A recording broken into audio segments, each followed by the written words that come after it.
But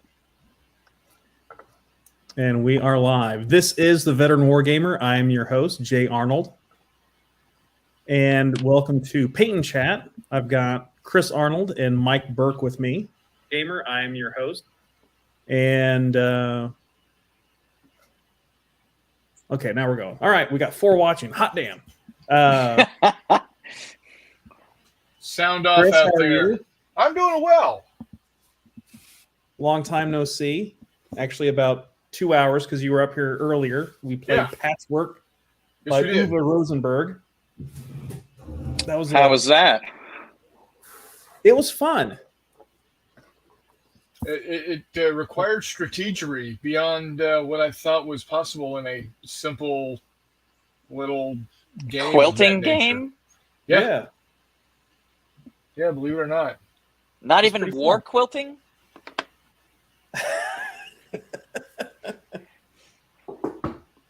Like, do you fill your quilt full of bricks and hit somebody? Like, yes. What are we doing? If that would help you, yes. You've got to make sure that you've got the most area covered and no holes in it to not let any of the bricks out. We've got standards here. I'm okay with playing Candyland, but the Velociraptors need to be made out of, popsicles or something, Marzipan Velociraptors, huh? There you go. Mike, how are you? I'm doing well, sir. I've had a restful day. I got a show coming up here in a couple of weeks at school. As You Like It by Billy Shakes himself. So, all right. A lot of rehearsals. Good deal. And the dogs are going berserk, but that's what dogs do. That's what dogs do. Reese Crawford says, "Can you use it as a campaign map?" I suppose you could. I suppose you could. We're going into the Paisley Forest. Well, anyhow, so we're just gonna work on some hobby stuff and talk about a couple of things. We got a couple ideas for topics to discuss. We were definitely going to talk about fanboys of various stripes. Probably going to start off with some Star Wars fanboydom. Probably going to talk about some GW fanboys as well. So if you're watching and if you want to pipe up or kick in your 2 cents, you're certainly more than welcome to. We've all got some significant opinions on what it means to be a fanboy or how to avoid being a fanboy. I'm not sure. Are we going to define that first? Yeah, we'll get there. Okay. But if you've got other sci-fi or gaming or fantasy related or even historical related topics you want to kick around, make sure you throw some comments in the chat there on the right side of your screen, and we'll see what we can come up with. So, real quick, I'm working on going to paint up some buildings or work on painting some buildings that Chris and I are going to use for our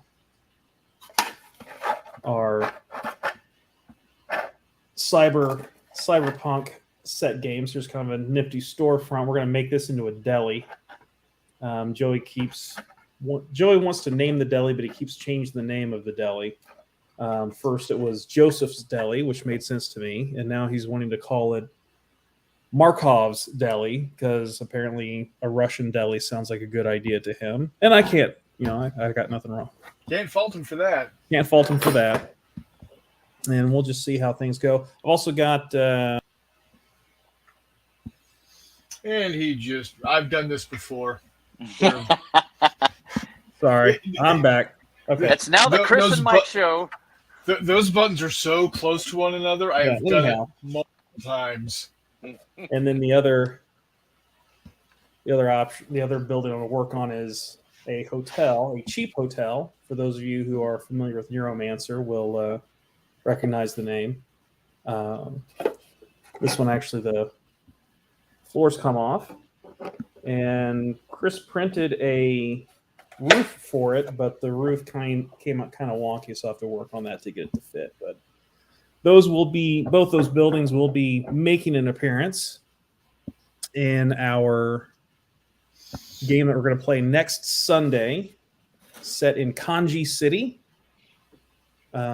Chris's group is kind of an A-team kind of outfit, it sounds like, right? Yeah, they're kind of mercenaries, but they're wanting to help out the public, be there, help them when for instance, the noodle shop there. Let's say the noodle shop got the owner of the noodle shop got a heart attack, and his daughters tried to take over, but they got gang wanting to muscle in to take over. My guys are going to be the ones that will come in and get rid of that other gang. Oh, I pity the cyber fools. Exactly. There you go. Absolutely. So, anyhow, yeah, it's if you got your figures handy, feel free to show and tell. There, broski. They're not all painted, but yeah, they're works in progress. That's all right. This is the one right here. This one I got mostly done. I got a little more touch up to do. There we go.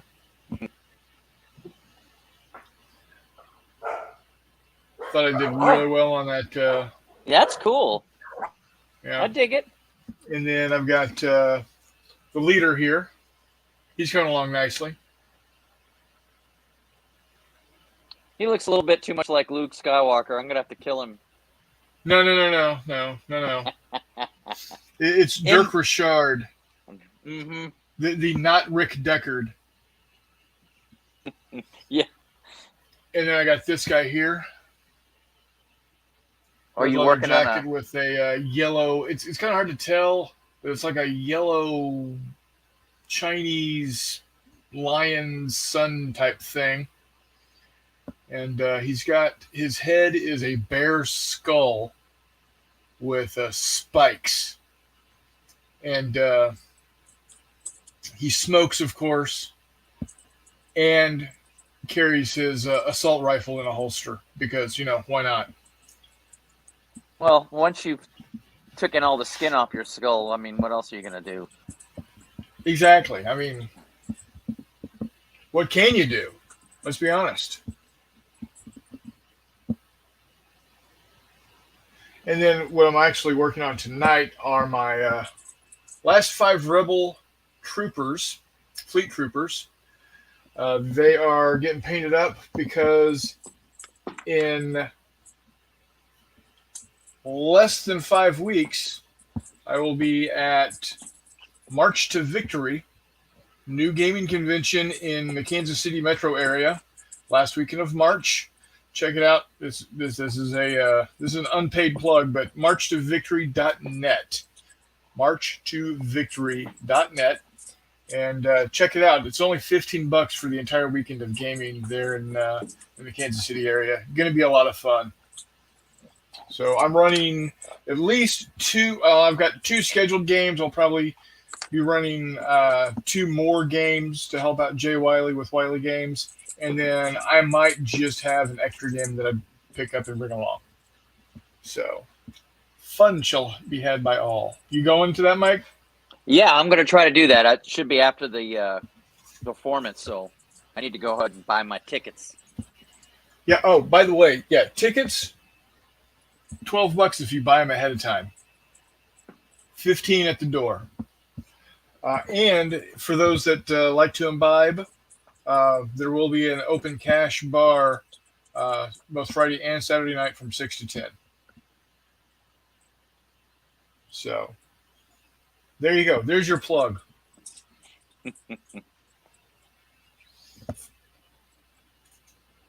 Yeah, I wish I could attend. As I mentioned in other places, we're going to be doing some family bonding, taking the kids to see Greta Van Fleet in concert that very weekend. So that's not a bad thing either. Nope, I agree. Charles Latorra is come in and says, "Sorry, I'm late. No problem, Charles. You're just in time. And you're actually not late. Yeah. Thank you for subscribing. I appreciate that." Hey, Chuck, how you doing, buddy? Thanks for coming over.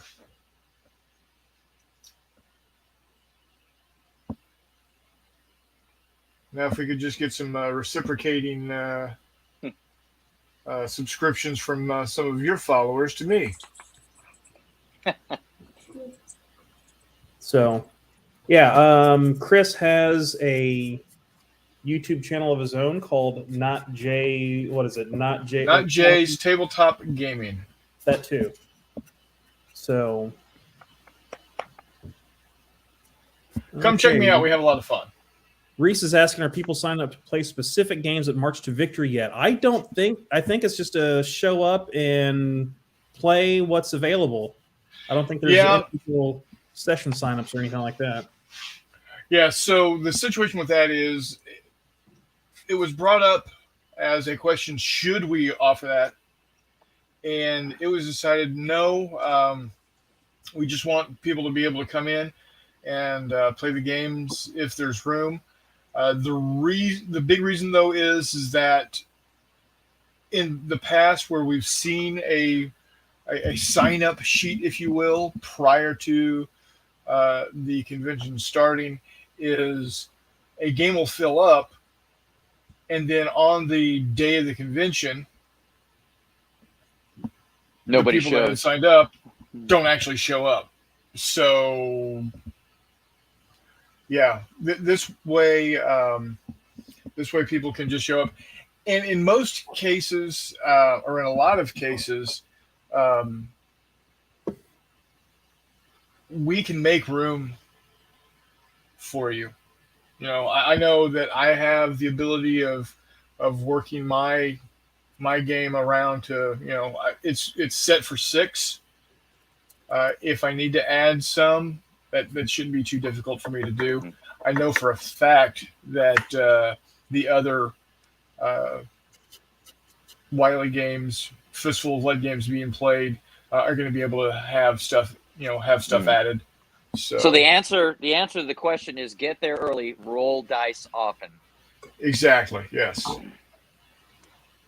Yeah, talking to Jay earlier this week, sounds like there's plenty of room. There's a lot of good games that are already set up or already committed, and just need people to go ahead and pre-purchase those tickets. So he's got a pretty good idea of how many folks are going to be there. So the facility says that they can hold legally 250 per Blue Springs Fire Department fire marshal.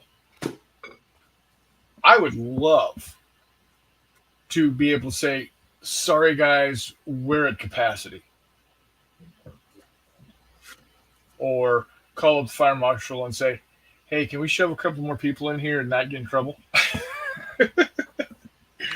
Reese said, thanks. I heard Fistful of Lead and Star Wars, and I'm very much in. Yeah, that's you can't really go wrong. Mike there has a nice history of playing Fistful of Lead games as the Imperial forces and huge named rebel characters. Yes, the murder of Imperial scum is legendary and hilarious. Yeah. So there will be I'm actually running 2 games.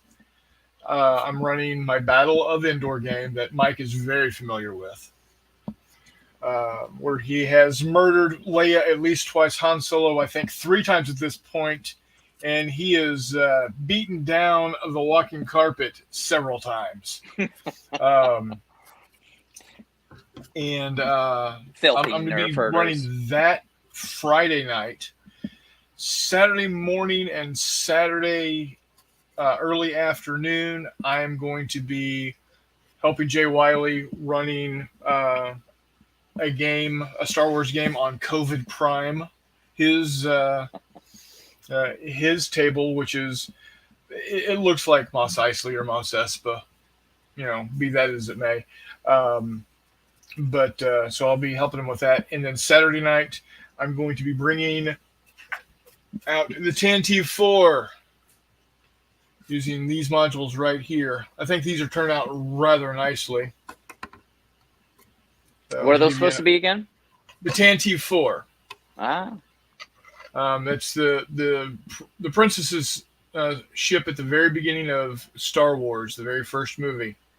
where the stormtroopers come barreling in through the doorway and get shot to crap. So, and at any point in time you want to jump in on the whole Star Wars fanboy thing, this would be a perfect time to do it.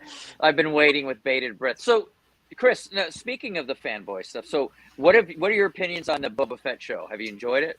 I have enjoyed it. Jay and I have actually talked about it quite a bit. Right. And we do both agree that the best show, the best episode of the Book of Boba Fett was Sans Boba Fett. Right, with the Mandalorian episodes, right. Right, exactly. I've enjoyed it. I honestly wanted, and I understand why they decided to do it the way they did it with the timing and the timeline, but I would have really liked to have seen Boba Fett pre-Empire. Empire Strikes Back. I would have liked to have seen him during that 15 years from after the end of Clone Wars and the beginning of the actual Star Wars movies. Mm-hmm. During his prime.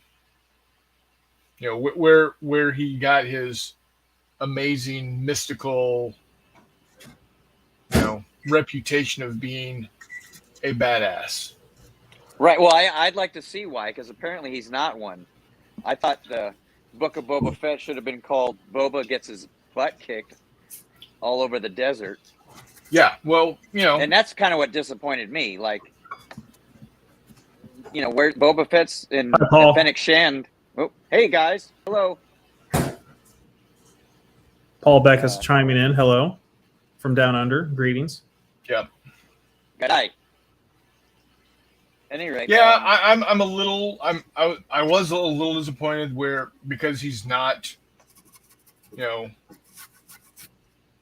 mean, he is even less of a badass in his own series than he was when he was in the Mandalorian, when we first see him starting kicking people's ass. Mm-hmm. I mean, he went to town on those stormtroopers with that gaffery stick. Yeah. And it was like, yes, that's what I'm wanting to see. And then he gets punked out in the first episode, and then he hooks up with the Vespa squad. Oh, I forgot, says I would like to have seen a better escape from the Sarlacc pit. Which one? Yeah. We'll just say both. But yeah, I agree. It's like he tunneled out of it through the side. I didn't get that. But I could forgive that if there was more of a story. Like, I expected, Godfather Part 1 starring Boba Fett. Yeah. Yeah, and I was hoping for Sopranos type of thing. Yeah. Now there are some good points about it. I liked the flashback scenes with the Tusken Raiders. Mm-hmm. I liked that. I just didn't like that the Tusken Raiders don't know how to raid. Right? Where is that? Oh, here comes the grav train. We cannot stop grav train. Your name is Raiders. Right. Yeah. How are you getting picked off on the dunes by these? It's a choice. Not a choice I would have gone with, but it's a choice. Anyway, yeah. So, and the fanboy reaction is to just genuflect before anything with the word "star" in wars on it, right? Well, you say that. Well, that would be my interpretation of one, right? And we can debate what that means, and not listening or debating or having an opinion about the storytelling. Because I think Star Wars is cool. I just get upset with lousy storytelling. Right. So that and why I say, I have a disagreement with you about the whole, fanboys genuflecting to anything with the words Star and Wars in it. 1999, 2001, 2003. I will be guilty and say that I was super giddy excited about the possibility of more Star Wars in 1999 when Phantom Menace came out. I do have to say that I was a bit disappointed. 2001, I was extremely disappointed. And 2003 was really, you had such an opportunity. And it goes back to where the disappointment comes from is there was no one there. There was not a Dave Filoni at that point in time to tell George, no, don't do that. So now my feelings towards those three have been mitigated to an extent. They're still not great. I don't hate them, but I accept them. Mm-hmm. They're part of canon, and we have to live with it. No, we don't. No, we don't. Well, I have watched. Yes. Watched each of the prequels in the theater once, and that's it. fair enough. I'm not spending any more time on those movies at all. Fair enough. And let's get caught up with some comments real quick. Some back and forth between All right. Charles and Flora. How you doing, Paul? Very sore Charles. Still can't paint. Sorry to hear that, Paul. Well, that And sucks. Paul says Boba Fett, the nicest guy in the galaxy. Well done. Yes. He I can't think- even stop when it a comes- rat catcher droid.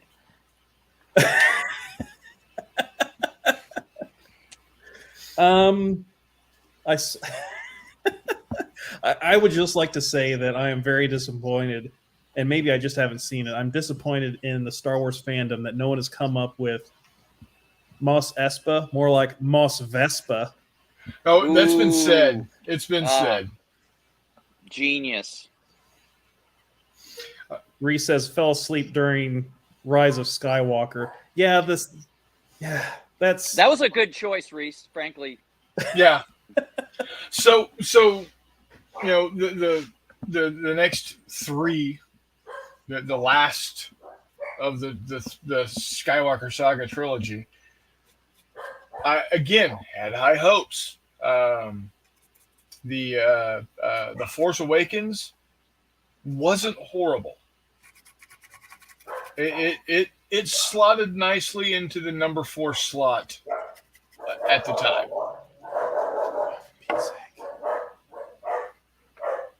Jace dogs disagree with you. Yeah, they love it. I would say it was merely the best of those last 3 films, Right, exactly. which doesn't say a lot. Right. But it was still better than Episode 2, Attack of the Clones, because that's just dreck. And it felt like they were building up to something really, really good. It was going in the right direction. And then The Last Jedi came out. And because there was no one controlling overseer of the storyline, everything that was set up just got shit canned. Well, and getting back to the fanboy topic, I remember as those movies came out, and I remember speaking badly of them to people, and the hardcore fans I ran into were defending it, and no, this is why they made this decision, they're passing the torch, and even though Mark Hamill said you ruined Luke Skywalker, right? Yeah. And so that's the part that I don't get. Like, I think Star Wars fans deserve a better product than they've been getting. So here's the thing. The fanboys you were running into were probably less than 40 years old. Oh, yeah. So they're not real Star Wars fanboys. You seem to be carrying that banner. They didn't sit in the theater May 25th, 1977, like some of us did. That's right. I saw it in a drive-in movie theater. By God. That's him over there. Whether he remembers it or not, and he probably doesn't because he was 3 years old.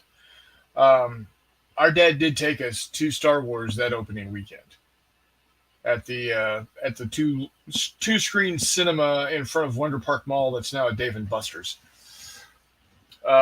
Anyway, so and that's something that I have found to be almost to the absolute number. If you are, I'll even go 35 years and older, the last three Star Wars movies, the last three of the saga movies are garbage. You're split on whether you enjoyed or think they're garbage, the prequels. But if you're younger than 35, almost to a number, they all think that the last three movies are great. Wow. It's so, and that's where your rift is. There was a huge rift before Dave Filoni came in with The Mandalorian and made things better. I'm not saying he's made them right. I am saying he's made them better. And he gave us the animated series Clone Wars, which is the prequels we deserve. Okay. If you haven't seen, and not, obviously, there's 7 seasons. Not every single episode is going to be amazingly great. Oh my God, this is the best TV I've ever seen. But it's really good.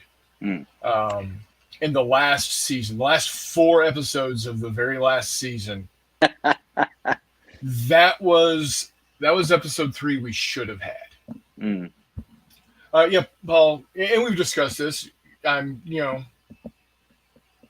to say yes, they are Star Wars until I get from Dave Filoni himself that it's been shit canned. But and your opinion is just as valid as mine is, and I will not argue that fact because you're a great man, and I appreciate you being one of my viewers. I can't started with them having twins, then got stuck with Ben. My mic was on. Yeah. Then we got stuck with Ben. Not happy with that choice. Don't like the Solo flick. I like the Solo flick. The Solo flick was just fun. It's a heist movie, Yeah. It was all right. Clone Wars, Jar Jar Binks episodes. There was a very long period of my children's lives when the only place they'd seen a Gungan was in Lego sets. Yeah. I think it still might be the case. I don't know if I think Caroline has, but I don't think Joey's seen the prequels, which we'll probably keep it that way. Yeah, I enjoyed Solo. Now, when Rogue One came out, that Rogue One definitely slid into the number 3 spot for me, and depending on the day and my mood, can get bumped up to the number 2 position of my favorite Star Wars movies. Really? That's pretty bold. I will give you that. Yeah, it was a good flick. That's looking good, Jay. Yeah, it is. Real quick, this is the cheap hotel. I really can't overstate the importance of when you're working on terrain like this, just a big ass makeup brush. Yep. And just get the paint down in the bristles. And so I started off with a darker green, of course, and just very lightly going over a couple of details with a lighter green. I like it a lot. That's coming along nicely already. And I mean, we've been on for what, 30 minutes. Just right at 30 minutes, and I'm getting some pretty quick results. So Nice. I'm gonna start pulling out some details, I think. Thank you. Becca says the Ewok movies are superior to the last 3. Woo. That's rough.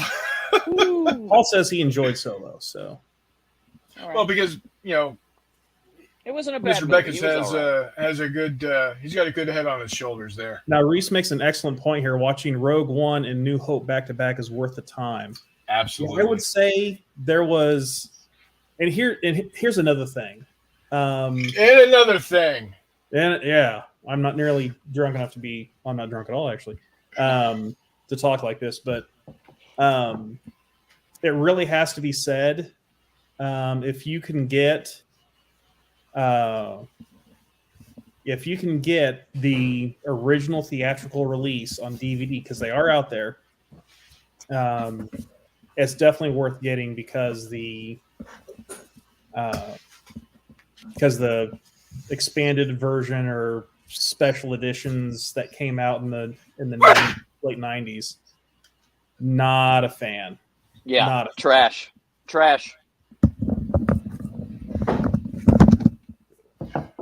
So Hot smelling.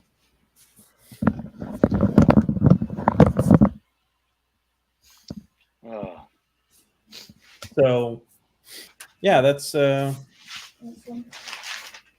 would be my 2 cents on that. Yeah, I think Rogue One going into A New Hope would be a fine way to view those films.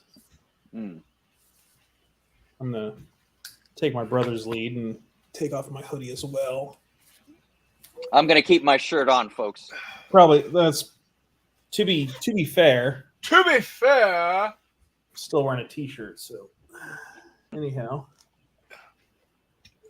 Oh, but Well, I guess if we're going to talk about fanboys, then I guess we can Yes. count ourselves among them. I guess what it comes down to is it's all right to like something, obviously. Yes. It's all right to not like something, that comes from a favorite IP.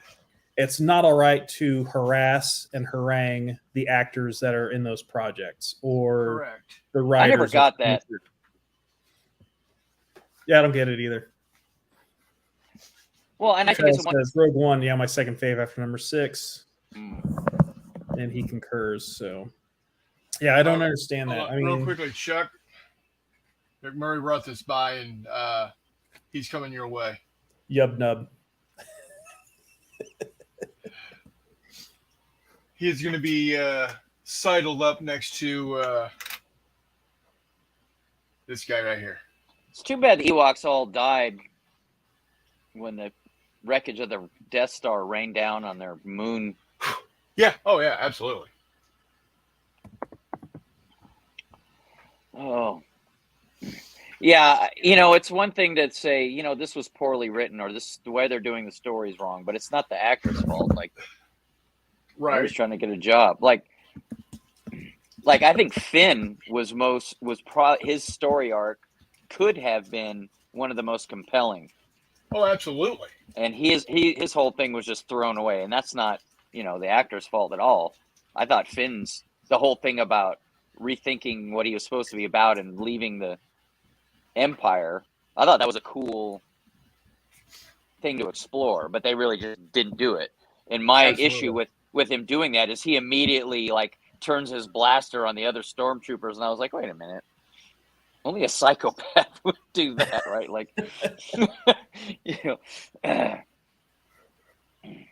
You ain't wrong.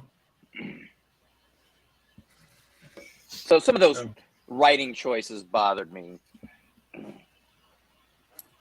Yeah, and that's. Yeah, I'm with you. I am 100% with you on that one. So. Well, I think part of the problem with those movies is they were written and directed by individuals that you could easily say were not fans of Star Wars. Like J.J. Abrams not a fan of Star Wars per se. Mm. Hell, he's not even a fan of Star Trek, which is a completely another group of fanboys. And girls. And girls, yes. Well, when I say boys, I mean BOYZ. Yeah, I know. To be inclusive. Yeah. we have a female cousin that is very much a fangirl of. Oh yeah. Oh, absolutely. Of the Trek. And her brother's a fanboy as well. I like the Trek. Yeah. Well, and see, that's another thing. There's a lot of people out there that say, "Oh, you can't like both." Horse crap. Why not? Yeah. Now, to be fair, To be fair, for the longest time, I thought I was a huge Star Wars fan or Star Trek fan. Mm. Because there had been Star Trek stuff out there. You know, you had the Next Generation, you had the original series movies, you had, it was there. So I was just riding on that Mm-hmm.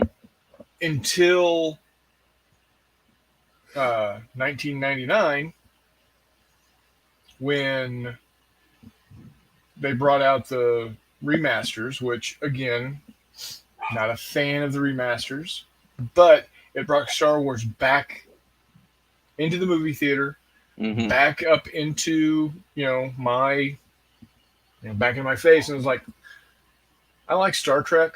I really like Star Trek, but I love Star Wars. Star Trek is the world I want to live in. Star Wars is the world I want to game in. Reese wants to know if you need any Dark Troopers for that game. Of course. Yes. I don't. Yes. I don't. I am down with the Empire, Reese. They are just trying to restore order to the galaxy. The more Dark Troopers, the better. Charles says every month or so I'll watch the 3 trilogies and Rogue One over a weekend while gaming or painting. All right, fair enough. That's a strong move. And Paul says, thank God Luke Skywalker has been saved in The Mandalorian. Yes. That was in the final episode of the 2nd season of Mandalorian. That I was 8 years old again. That was cool. That was a good move on their part to put that in there. That But was really cool. If we continue that over into Boba Fett, I got a little pissed at Luke and that whole stupid Jedi, you can't have attachments crap. Because my argument is, what good is it to be a space knight if you're not allowed to fight for people that you love? Okay, so I've got something on that. That completely blows. No, it's crap. I've got something on that. He's doing spit it out. He's doing the exact same thing that Yoda did to him. And Yoda was wrong too. No. Because it shows, it makes the pupil, it makes the Padawan realize, no, that's exactly why I'm doing this. Is because those people. Because what happened when Luke came back? He came back and said, look, I promised you I came back. And Yoda said, your training's complete.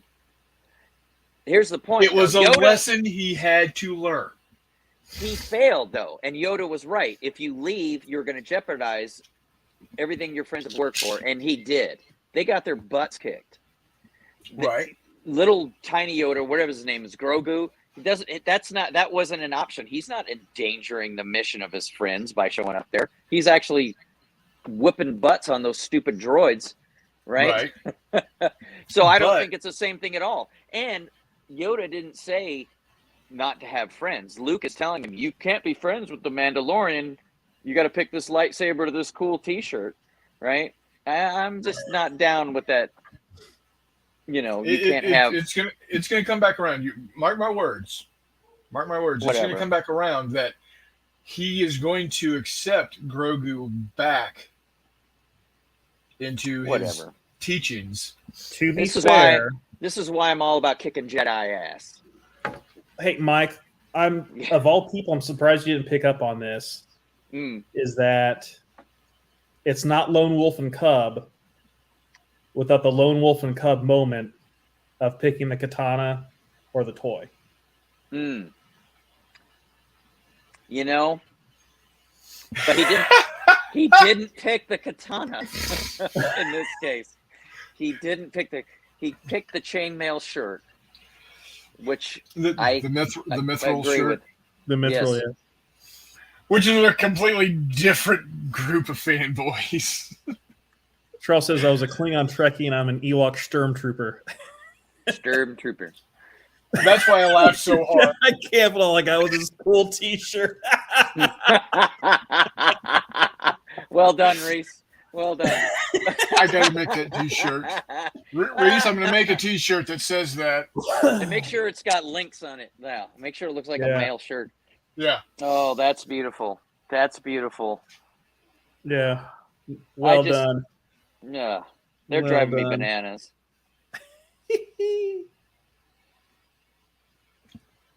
I prefer the Sith, all they want is peace and order. Yeah, well.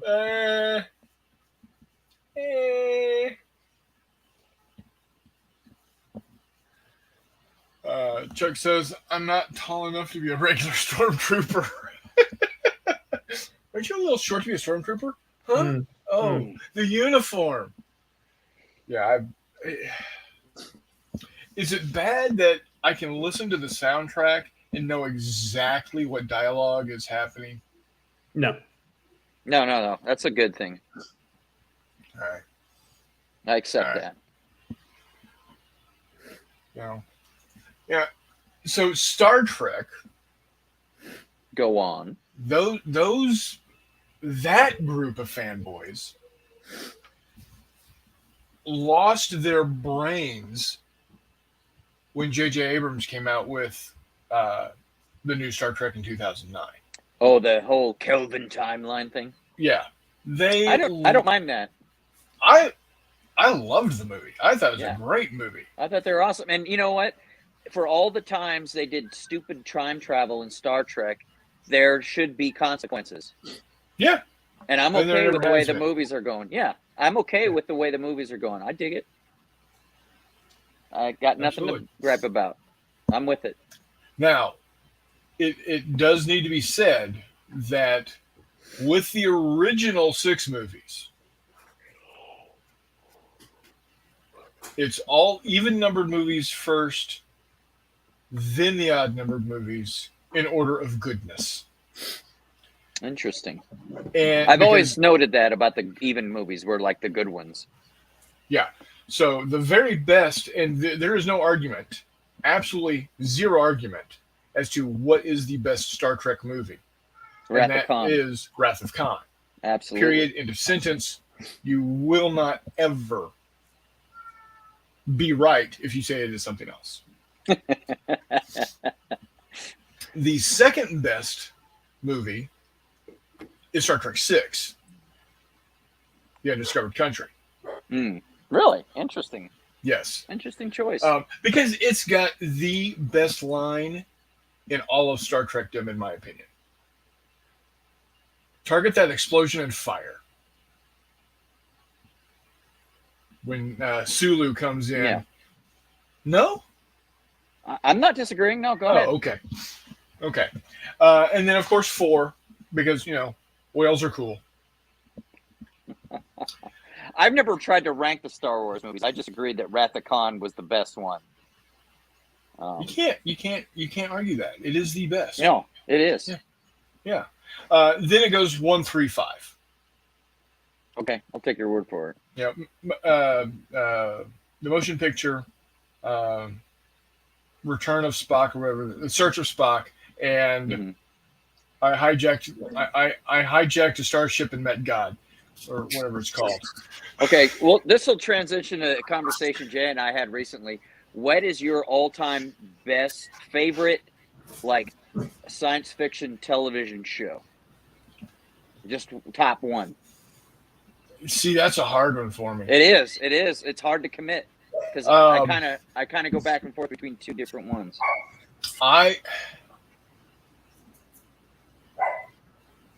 have to go Star Trek, the original series. Ooh, no, that's a good choice. Because if you say you can only watch one sci-fi TV series ever again, Mm-hmm. I hate to say that because there's some great Star Wars TV out right now, but Star Trek. No, Star Trek for me. It's a fair decision because if you were to ask me that, I think. All right, I'm just going to get a little controversial here. What? And let me finish. Controversial? Yeah, I don't know. What? Stop. If you were to ask me what my favorite season of science fiction television, I would have to say off the top of my head, season 1 of Stranger Things.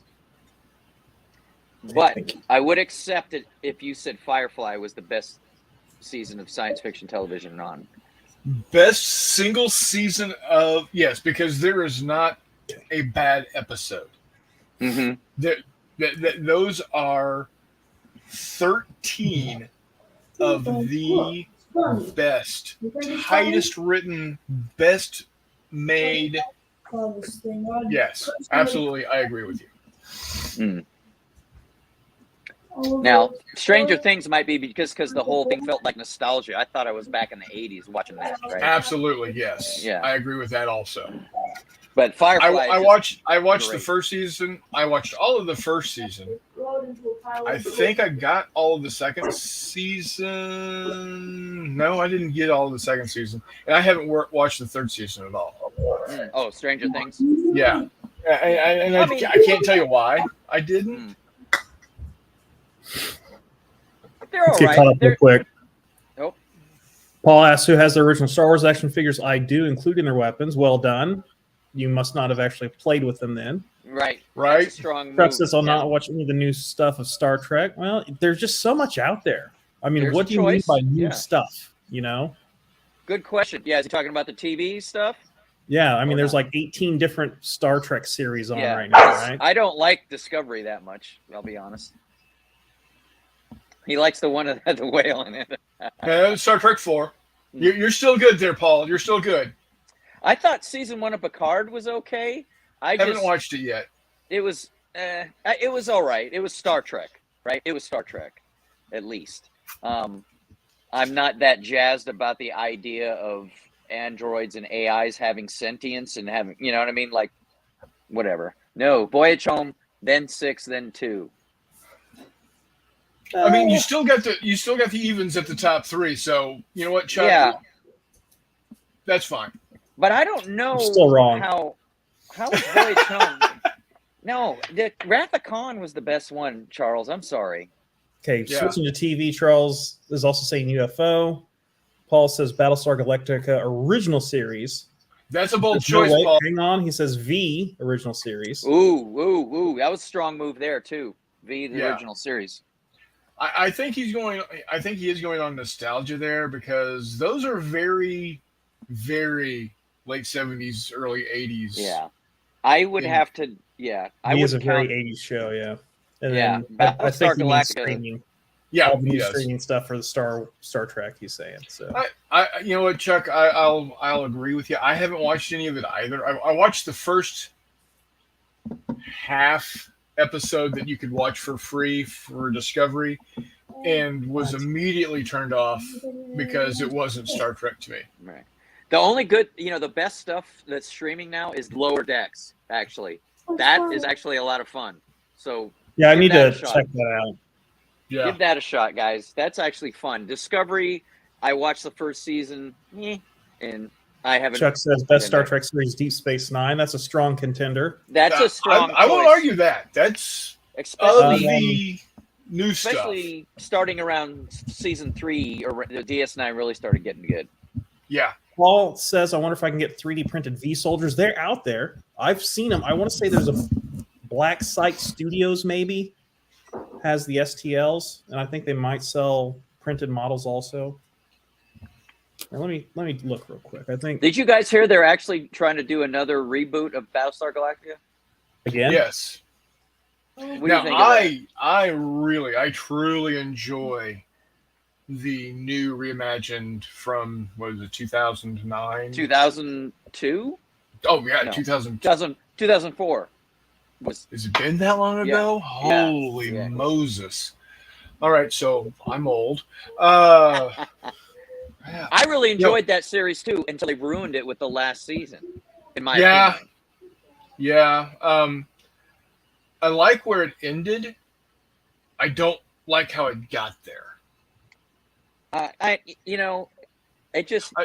My issues with the show were, and it was good, especially those first couple of seasons.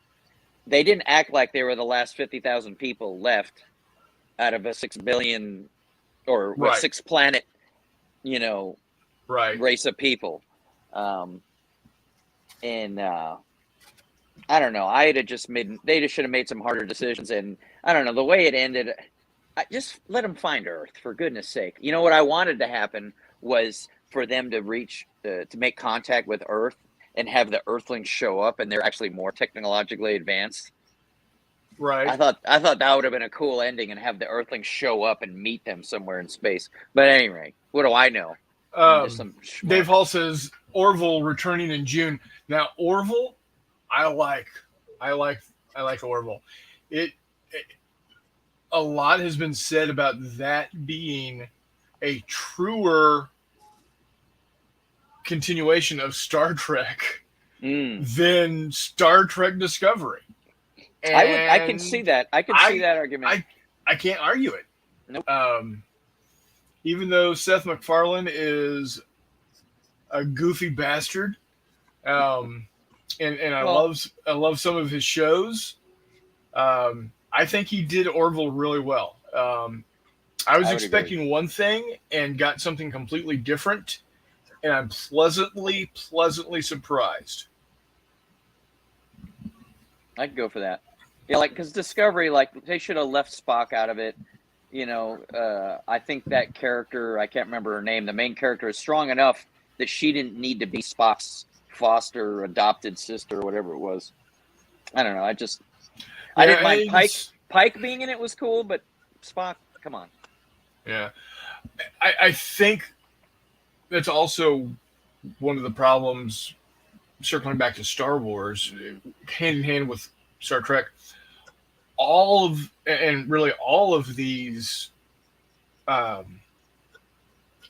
universes that have decided to expand and go different directions aren't expanding far enough. And I think that's why The Mandalorian was so cool. It's Star Wars,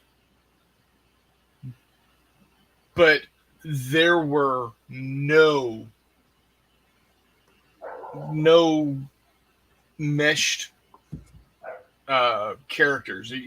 These were completely new characters.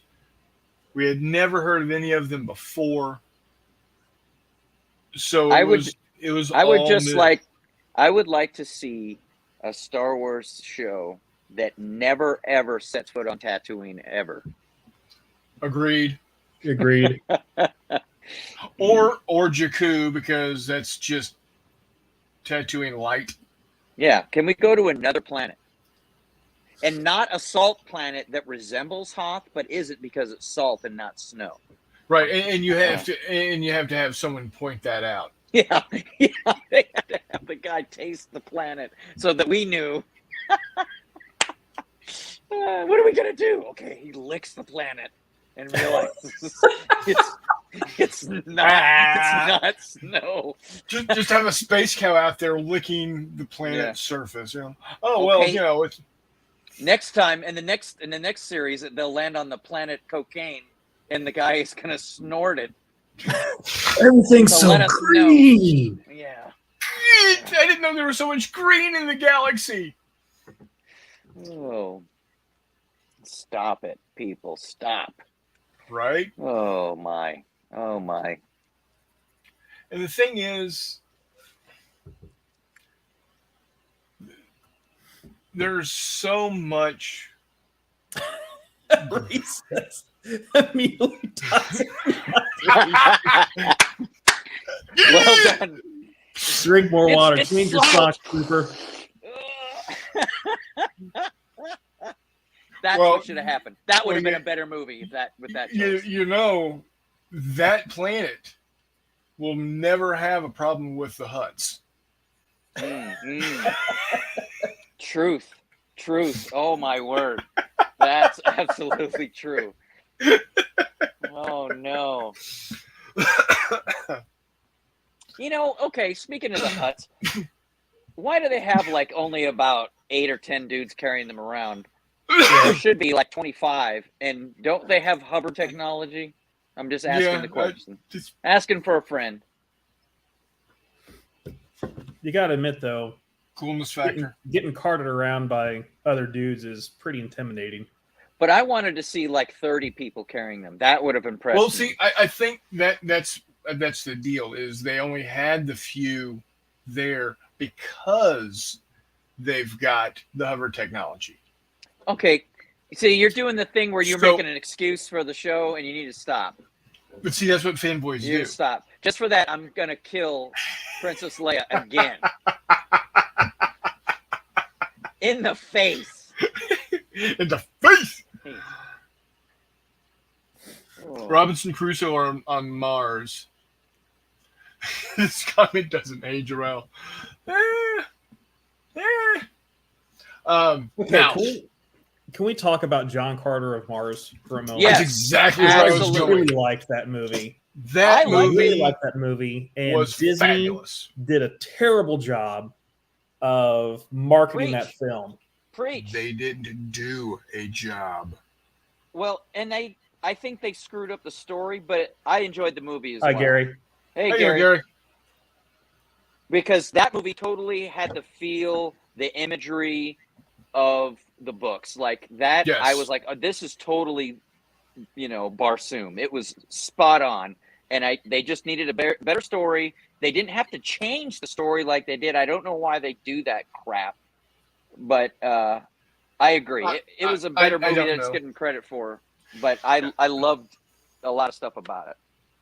Well, and I think the issue that they had with the reason why they call it John Carter of Mars instead of Princess of Mars is because it was coming out under the Disney flag.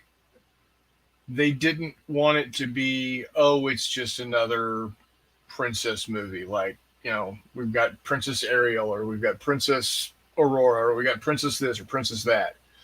So they were afraid of the term princess. I'm not worried about the title. They could have called it anything they want. No, I agree. But then on top of that, they then did zero amount of publicity to it. Gary is very much a Edward Rice Burroughs fan, it looks like. Yes. He says he's got a first edition of Princess of Mars. That's cool. Oh, That nice. is That's- cool. And anyone who's not a fan of Edgar Rice Burroughs is wrong. Right? Exactly.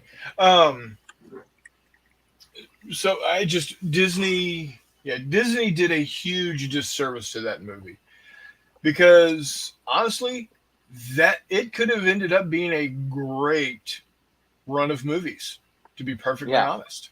All All they had to is do I was really make like- Go ahead.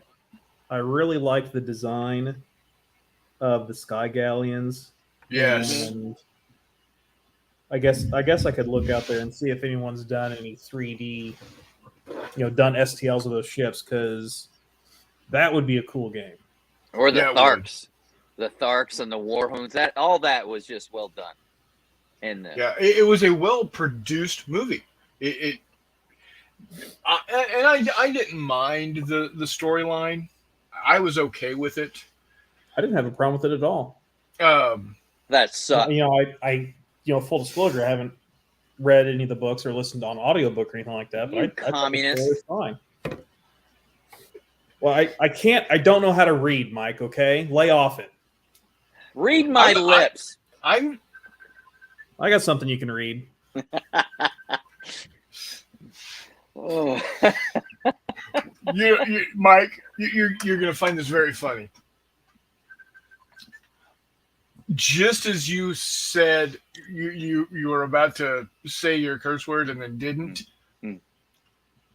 My group of guys are jumping onto a messenger, Facebook Messenger call, and it started ringing in my ears just as you went to. Nice, good timing, fellas. Jay, how did you do that? Oh, them skills. Oh boy. Well, but yeah, I enjoyed that movie very much. Yeah. I didn't think it sucked as bad as everyone says it did. Well, and it's thing, I Chuck don't had some think criticism. Tried to get through the Venus books, but by number 3 got tired of the idiot stuff the hero kept doing to get himself nearly constantly killed. I read all the Carson of Venus books too, and they just weren't as good as the John Carter ones. And I don't know, they just don't translate as. I mean, even now I've tried to get younger people to read John Carter, and it just doesn't resonate. You know. So, movies based off of books. I'm probably going to get a whole lot of garbage thrown at me on this one. Probably isn't. Yeah. Don't. What's that? You got canceled. You're going to get canceled. Yeah. Probably isn't the word. You're gonna, but go for it. I liked the movie Starship Troopers. Why would you catch a lot of garbage for that? I enjoyed it too. It's just not the book. Right. And there's so many people out there that I can't like that because it's not the book. I love the book and it's not the book. That's all you do. And the guy who made it hates the book anyway, so yeah. It's two separate pieces of artwork that can stand on their own. Yeah, I agree. I'd go for that. I enjoyed the movie too. I actually went to high school with the guy who plays Sujumi in that movie. The who? He plays Sujumi. Oh yeah. That's cool. There says I would rate Princess of Mars and the first Tarzan are still top-notch world-building storytelling. And you would not be wrong, Gary. Paul says I like it too, but didn't like the sequel.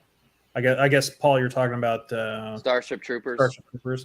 Now there is an anime. Yeah. There is a Starship Troopers anime that is faithful to the book, and it's pretty fantastic. I don't think it's ever been released dubbed or sound, or it might be. I don't know. Not worth looking into right now. Well, it would be worth looking into. I'm just not going to right now. Call him, Jay. Tell him to do the voices. See, Chris has got skills. Yeah. Just not. I can do a Wilhelm. He just screamed like a girl. He could be Carmen. There you go.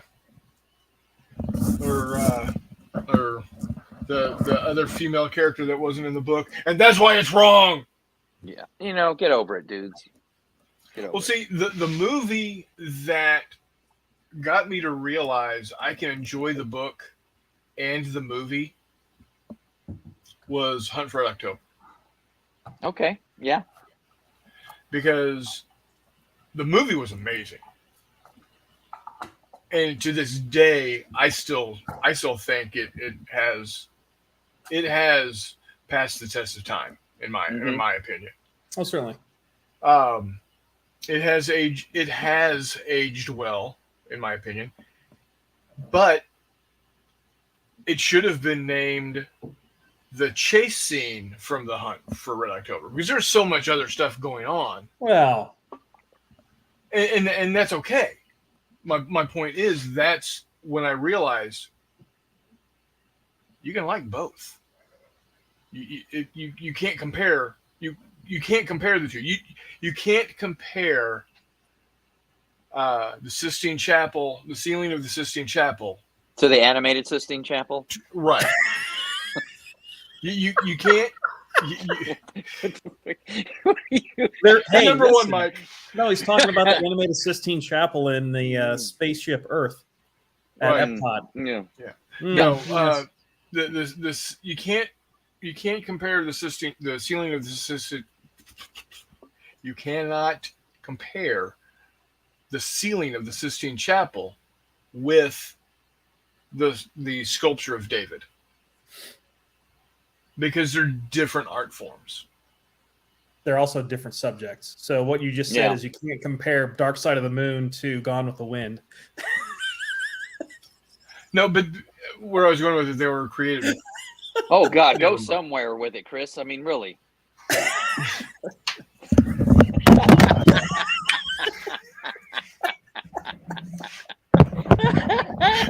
Fanboy This down. session We have of- a fanboy down. A fanboy is down. This session of Unrelenting Abuse brought to you by MarchToVictory.net. March to Victory is the Kansas City area's newest war game convention, coming the weekend of March 26th and 27th, Independence, Missouri. Check your mother at the door. There is a coat check room.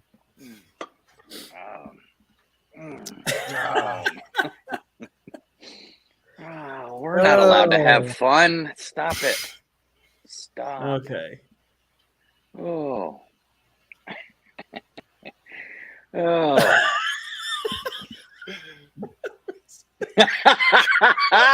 Reese, you are awesome. Nice. I'm using a fine patina of coagulate gauze to dry brush the fine details of Chris's poor life choices. Oh, you have no idea. Goodness. My life choices are poor and many. Goodness. Oh, Oh, man. stop it. Okay. So we got all sorts of... Okay, Gary's back and forth about ERB getting through 6th grade. Gary says should be judged differently. Gary says 7th grade for him. Favorite book movie is Man Who Would Be King. That says Holly Weird and literary types not care if book matches a movie. Movie 633 Squadron ain't the book. There's a let's see, Mike, you rock from Gary. Yes, of course. Thank you, Gary. You rock too, Gary. Gary, Dark Side of the Wind. That's what happens after a chili cook-off. Yeah, that depends on what Chris has been eating. Paul Right? says Rambo dies in the original First Blood book. I'm glad they kept him alive in the movie. Hey, listen to this. Who thinks that the new Rambo movie is actually like Conan the Barbarian starring goddamn Rambo? I think it's like the same movie. Anyway, just think about that. Reese says, can't wait to meet y'all at March to Victory. Well, 2 out of 3 ain't bad, right? Hey. Yeah. And Gary says, like I say, it's a long story and I came out poorly in most of it. Oh, goodness. Oh. So the other big fandom out there, Okay. well, another one of the big fandoms out there that annoy the ass out of me, and that's Tolkien fanboys. Really? Interesting. Like, give us an example. Well, because I get a great deal of hate and vitriol when I say I didn't like the books. I think the books are garbage. The story's amazing. I wouldn't say they're garbage. I would say they're not for me. I wouldn't say They're unreadable. They are literally, to me, You they're have unreadable. you should have thought about that before you got your GED, Chris. I mean, really. Just I got my GED. Let's pick up this Tolkien book. Why is it so heavy? I've got a bachelor's of science in geography. Thank you. Then you should like the maps. Yeah. I love the maps. The maps are amazing. I I will don't admit- need 14 pages of explaining how the green verdant grass is flowing across the hills for the love of monkeys. I don't need it. Chris, let me tell you, I actually kind of agree with you, and I've just giving you a hard time because it's apparently a lot of fun. But I read The Hobbit in like 2 days. The Hobbit's not bad. Yeah, I picked up Fellowship of the Ring, and I've never finished. Like this is my interpretation of what I read in the Fellowship of the Ring. Right, we're on the quest, and we're still on the quest, and we're questing. Boy, I'm sure worried about them Nazgul things, but we're on the quest. And we're questing some more. And look, there's Tom Bombadil over there. And let's get on with the adventure, guys. The thing is, there's Tom Bombadil over there. It's, hey, I'm going to get off the expressway and sit in traffic in Austin, Texas, for 18 hours. Yeah, and hear about Tom Bombadil. That is the best decision Peter Jackson made. Is leaving Tom Bombadil out of the movies. Well, and I thought the movies are okay. I thought the Hobbit movie was awful, and I'm really not having high hopes for this Amazon series either. That's the current outrage du jour for some of the Tolkien fanboys. Right. Oh well, I'm gonna take a look at it, but apparently they have chosen to cast some people of color as dwarves and elves and hobbits and such, and I don't really care one way or the other. Yeah. I don't if they want to cast those folks, it's fine by me. I'm not losing anything. It's just it just kind of irks me that people are getting up in arms about the casting of fantasy characters. Right. Yeah.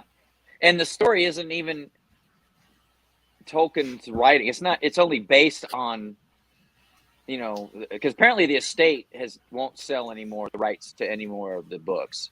So that's really not it's not a story about the Silmarillion or anything like that. They're just making this stuff up. My only requirement is you tell a good story. I don't care who gets cast as what.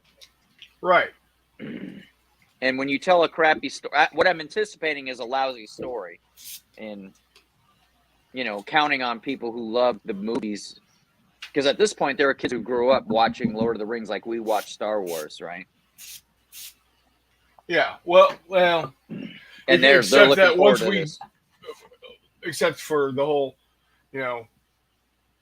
until our grandmother got Star Wars on a laser disc, the only way we were going to watch Star Wars was we weren't. Okay, let's get caught up in some comments real quick. Gary says he's been getting to one-page rules lately. This is I'm not familiar with one-page rules. I need to check those out. I'm all for simple rules. I think Chuck is mentioning Space 1999. Great theme song. Great theme song. Terrible show. Yeah, I agree. Martin Landau. Come on, man. How can you go wrong with Martin Landau? Paul's saying that the fandom that you're least appreciative of would be bronies. Those are mine. I appreciate them the least. Reese says he can handle LOTR on audiobook while painting. Another vote for Mike. And Chris says, hello, how's it going, eh? Hi, Chris. Hello. Chris from Canada, eh? Yep. Bienvenue, or whatever the hell it is in Canuck talk. That wasn't appropriate. I apologize. Stay at the end of the laneway. Right. Don't worry. None of the Canadians were actually offended. None of the actual Canadians? Now they are. Yeah. Nah, Chris is a good dude. He's a good dude. Now, I will say that my life would be a whole lot happier if they would bring back, if Lay's would bring back the all-dressed Ruffles to the United States again. But those are something tasty. I have no opinion on this. Oh, they're wonderful. So yeah, I need to find a store that has Canadian food in it so I can get my coffee crisp also. Oh man, those things are delicious. If you're not, for the viewers, if you're not familiar with Coffee Crisp, imagine a very large Kit Kat with a coffee cream in between the wafers. Yes. Okay. Paul says, "Hey, Chris, sorted out the truckers yet? That's funny, Chris. Oh yes, they are being sorted. Paul. They are being sorted. Yeah, no kidding. Couldn't understand the half the stuff the actress Barbara. So I guess we're talking about Space 1999. Chris backs up the all dressed and as the Coffee Crisps. So Pat Gilliland sent me a couple of the Warlord Games PT boats. Oh, for Black Seas or not Black Seas? Cruel Seas. Cruel Seas. Okay. Yeah. That came in the War Games Illustrated magazine when it first came out, because he had nothing to do with them, so he sent them to me because he knew. Nice. Yeah, and he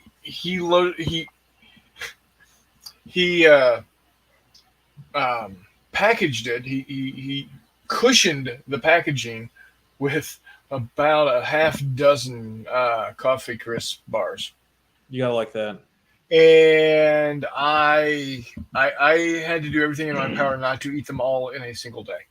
Yeah, they're good. Or well, let's be honest, 30 minutes. Because I don't drink coffee, but I like coffee flavored things. Like I love Jamocha shakes from Arby's. I like, they're not Werthers, but they're the coffee flavored hard candies that are out there. Yeah. Paul says, I don't know any Canadian food other than maple syrup. Reason. You're talking about Reason. Riesen, right? Yes. Yes. And Paul says, PT boats are nice. That's your next Fistful of Lead project, Chris. Yeah, Chris. Yeah, get on it. Can we talk about gaming, for goodness sake? No, this is my next Fistful of Lead project. Cyberpunk, yo! Kanji City. Take me down to the Kanji City. I'm not good enough at making words up to fit to music, or, I wouldn't be sitting here talking to you jerks. So, Chris would write more songs, but he ain't that witty. Come on. Some details. It's coming along. Yeah, it's like That's looking good, dude. That is tight. It actually kind of gives me, I'm thinking of that, was it Altered Carbon Season 1 vibe? Okay. Yes. Right? Yeah. Which was an awesome season of television, too, by the way, the first season. Yeah. Okay. Thank you, Sneak. I used to think I knew you, Chris. Reese's thoughts on Warlords Combined. I've only seen the box art. I know nothing about it. Gary says, don't drink coffee. I'm not sure if that is that a command? As in he doesn't, or if that's an imperative. Yeah. Do it. Yep, Do drink absolutely. coffee. Love Cyberpunk. Chris, we are doing Kanji City. That is a joint project that Chris and I are working on. Kanji City is heavily influenced by the Neuromancer books by William Gibson, Ghost in the Shell, and Cowboy Bebop, and Bubblegum Crisis, and Blade Runner, and all the rest. So absolutely. Are you watching Wylock's new game, Technopunk? Haven't heard of it. Combined Arms, probably 0% play tested. I'll wait and see. Currently doing Vietnam in 54 millimeter for Fistful of Lead. That doesn't sound sucky. That's cool. Gary says, I live on coffee. I was questioning Chris. I had 2 cups today, which is... That's my max. That's about that. On Sunday's normally my coffee day. I'll wake up before the rest of the house is. I'll get caught up on payroll for the barbershop, and I'll drink a cup. I had a second cup. I normally have a cup, sometimes 2. So 2 every day is coffee day, but I usually top off at around 2. So anyhow, let's see. It is we're going for an hour and 20 at this point. I've still got details to pick out. So I'll continue to do so. I think need some some brighter colors. So I think the air conditioning units are going to get a shot of ivory. There you go. Jay, you had mentioned 40K fandom earlier. What subjects particularly were you thinking about there? Oh, it goes back and forth with those clowns. And he's being nice about the whole clowns thing. Well, the fans or the company, because I know some people have. Yes. I haven't followed it very much, but some people have issues with the company.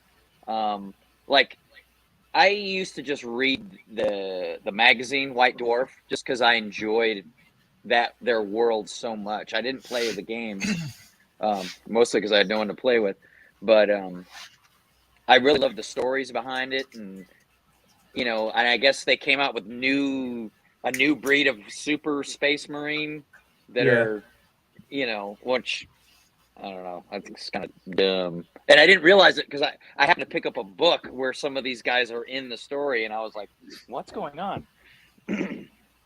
And I suppose they're just going to expand their product in order to buy more stuff, but still. Yep. Well, it's just going back and forth. I think one of the big problems in fandom right now is, especially with 40K, is that a lot of people are not viewing the Imperium as a bad thing. Oh, the Imperium's awful. Yeah. And there are no good guys in the 40K universe. Yeah. Get over it. And so there was a recent incident at a Spanish tournament where one of the people playing in the tournament was wearing a shirt, actually not just a shirt, but also a jacket with patches of a couple of different neo-fascist organizations, like legitimate neo-fascist, as in like they're saying we are actually fascist, basically. Mm-hmm. And the tournament organizers didn't throw them out, and so that has caused some wailing and gnashing of teeth, and appropriately so, I think. Now, does this have to do with them saying, well, this is the way the Empire of Earth's imperial... how are they connecting those two things? Well, people say anything online, right? Right. Mainly because you can get away with saying whatever you want when you don't have the possibility of someone smashing you in the mouth with their fist, right? Right. So, from what I gather, there's a pretty vocal and yet oddly anonymous online presence of people basically, extolling the virtues of the Imperium. The Imperium's dying. What? And it's crumbling under its own weight. It's like this 40K is the death of humanity. It's essentially. Is anyone not else picking up on that? I guess not. So anyway, so back to happy stuff. Gary says he has two cups by 6 a.m. and a dozen cents. Chris says, I've been doing so much NOM right now. My Anzacs are almost done. Just an SAS team and a mortar to finish. My NVR started in USMC up next with the VC. There is Empress Miniatures has a really nice 28 millimeter Vietnam range. I like Empress Miniatures. Very nice stuff.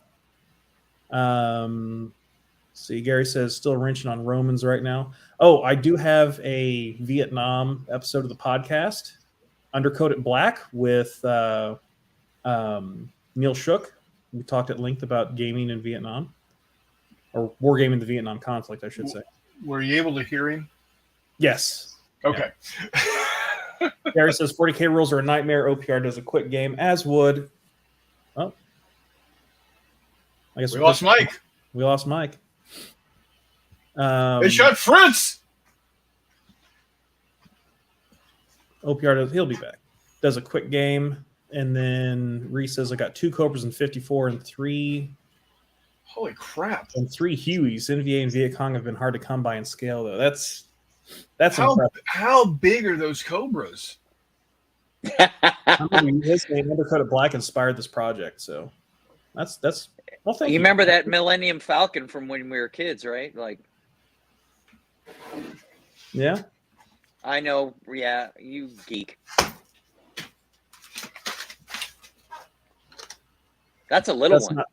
Yeah. Yeah. This is the popcorn bucket I got at Disney this past November. You kidding me? No, You should have got 2. $15. I dig it. 15, 25, I can't remember. Still, a steal. Still, yeah. Yeah.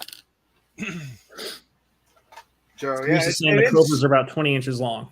And it's damn near 15 millimeter. If it's not 15 millimeter, it's close damn enough. Close damn enough. Yeah. Okay. All right.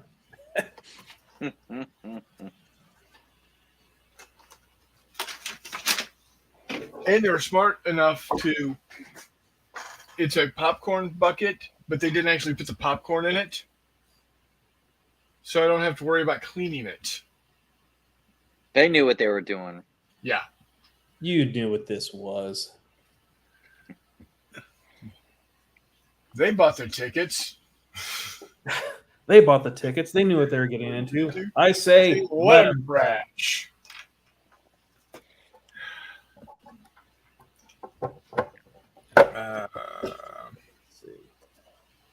Let's see.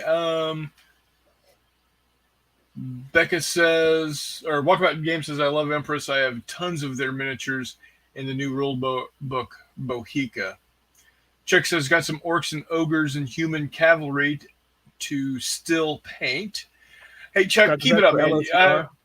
I like what you've been doing with Fistful. I'm glad you didn't give up on it and keep working through it. It's good to see that. Bohica looks complicated, heaps of charts. And then Chris Long A says 132nd 54 millimeter is huge. That would look awesome. Yeah, that would look awesome. Yeah. The only thing that I've seen being played well in 54 millimeter is French and Indian War by Chris Clucky. He does. Says, what in the wide world of sports did I stumble upon? We ask ourselves that all the time. Yeah. Only one of us. It should be noted, although all of us at one point or another have lived in the Kansas City area, only one of us is actually still in the Kansas City area. Yes. It's just thanks, It's Paul. a Special Olympics mini Warmut. Now, Warmut is an honorary Kansas Cityan. Although he lives out in Arizona, his family is from, if I remember correctly, Southwest Iowa, and he is a Kansas City Chiefs fan. So I keep him on board because that, and he loves tacos. And who doesn't? That's a fanboy group I can get behind. Tacos. When he's from Arizona, street tacos there. The best Mexican food I ever ate was off a food truck in Yuma, Arizona. No lie. And Okay, probably. My struggle is Jungle Train. I can't do Clucky's quality. Well, not with that attitude, Reese. Yeah. Fix yourself, Reese. Chris Long says, Paul played today with a QRS and made it was awesome. I had to only look at book 3 times in 2 hours. That's not too bad. Reese is asking Jack Stack or Gates. Neither. LCs. Exactly. LCs, yes. Paul gives a thumbs up. And Mini Warmut says, my colon did not survive. Thank you, Joey. You're welcome, Dad. So yeah, I gotta say, some of the best Mexican food I ever had was from some pretty dodgy locations in San Antonio. I'll be perfectly honest. Yeah, it's if I remember correctly, LC's is down off of Swope Parkway. There's 2. One's on Blue Parkway. The other one's somewhere, I think, in Olathe or Overland Park. Yeah. Go to the one off of Blue Parkway or Swope Parkway down. Yeah, go to the original. Yeah, and I'm going to tell you now, you just want to get their burnt ends.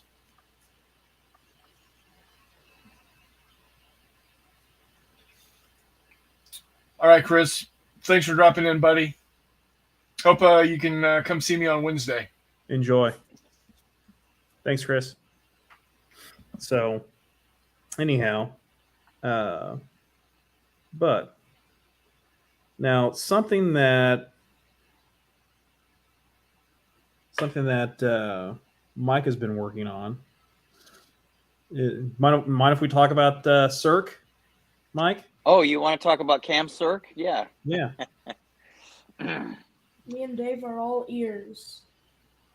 I actually just submitted that to get what is it? A critique from an editing service having to do with this writing convention. It's in Utah. But at any rate, you want me? Go on. So I mean, if go you want on. to. I will go on. Well, Chris and anyone else listening, I recently wrote this short story. I've been thinking about these guys as a novel, like a story I'd like to write. What basically over Christmas, I was watching Kelly's Heroes, and I thought to myself, that would be cool if we told this story in space. How could I do that? And then, so I started getting this idea of a penal battalion, in a sci-fi setting. And actually, over the Christmas break, I wrote this short story called Strathbot 7 about a penal battalion being, defending the Habplex manufacturing complex from Varangian mercenaries, sponsored by some corporation. And it's just a story about these guys who are barely surviving this onslaught by these dudes dressed in exomech armored, mobile infantry type suits. And I guess the story didn't suck because Jay immediately wanted to talk about gaming it, or gaming in this world, right? I think that's the summary, Jay. Yeah, I think that's pretty safe to say. And I don't mind saying that in my mind, Strathbot 7 exists in the same universe and time as Kanji City. I don't have a problem with that. I think that's a brilliant idea. We'd also talked about it existing in the same worlds as some of the other, I don't know what to call it. We'll call it IPs, right? Like what was the station? Janus Station. And, yes. Is it 115? Yeah. It's all the places we play in. I don't know. So the idea is go ahead. Because Hex to Hex checking in. And then a bunch of other folks are saying hi and whatnot, and et cetera and whatnot. Hello. And the so forth. So yeah, I mean it's like we were saying earlier about how Star Wars seems to be locked on the same 5 planets, if that. And I don't see any reason why we couldn't have. So like Station 115 is kind of science fiction horror. And the kind of the impetus for that is the release of Mothership RPG, which I backed on Kickstarter, as did Mike. As did I, and I can't wait to play, frankly. And another friend of ours, Nick, who's been on the podcast before. And yeah, so Will you give me credit for me writing some of the lore? oh yeah, Joey's been working on some of the lore. Oh yeah, cool. Did a pretty good job. Hey, go grab that paper, and I'll show folks on that. It's a fungus. Zombie. Don't give it away, Joe. Don't ruin it. Spoilers. Oh, Don't worry, it's redacted. Bad, Joey, bad. It's been properly redacted. Hold on. Yeah. Hold on. There's about 1, 2, 3, 4, 5 redactions. Hold on. Let me finish what I'm painting on right here. And this power cable. These the STL for this hotel's got some pretty nifty details on it, like just a random power cord just basically stapled to the wall. So I'm painting it in red, so it's got a nice contrast with the green, really stick out. This is the future. We put power cords everywhere. Yeah. Well, it's kind of low rent part of town. Put it on our roofs. We put it on our cat's named Steven. Yeah, that's right, Steven. This brush is not great. Hold on. Don't talk back to me, Steven. Okay. Hold on, bud. So, yeah. Reese says great stories start in cheap hotels. Or end. Yeah. Just ask the hooker under the mattress. Or in the mattress in the case of 4 rooms. And then dark stories end in them. Not wrong. And there's a Joe Ely song about standing in front of a cheap hotel.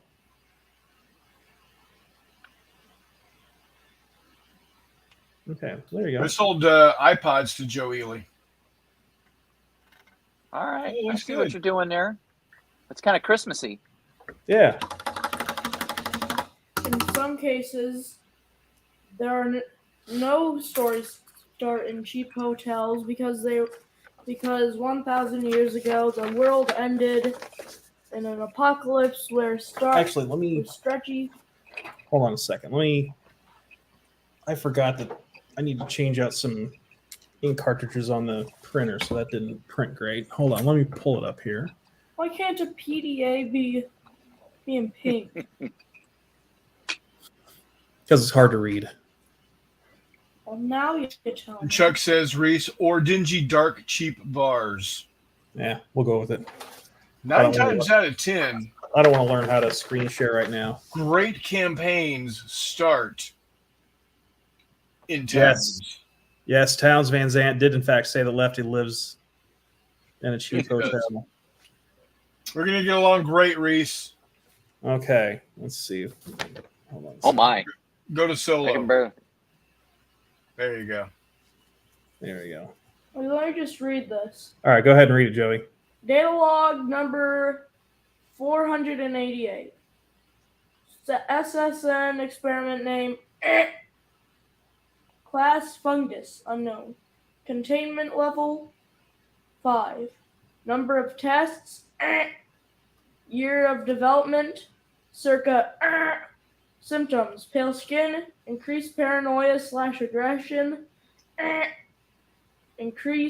decreased cognitive ability, chills, delusion, stiffness, limbs falling off, loss of pigmentation in the eyes, Limbs falling off. brute strength, means of transmission, bites/vomit. Number of subjects in current test, 17. Number of subjects for next experiment, unknown. Date of publication, 2109. So, Master J, the junior wargamer, wrote that himself. I gave him a little bit of help with the formatting, but hey, I like it, man. Yeah. No, it works. It works. What do you think about this? Well done. Good That stuff, makes sir. That makes me want to bite and vomit too.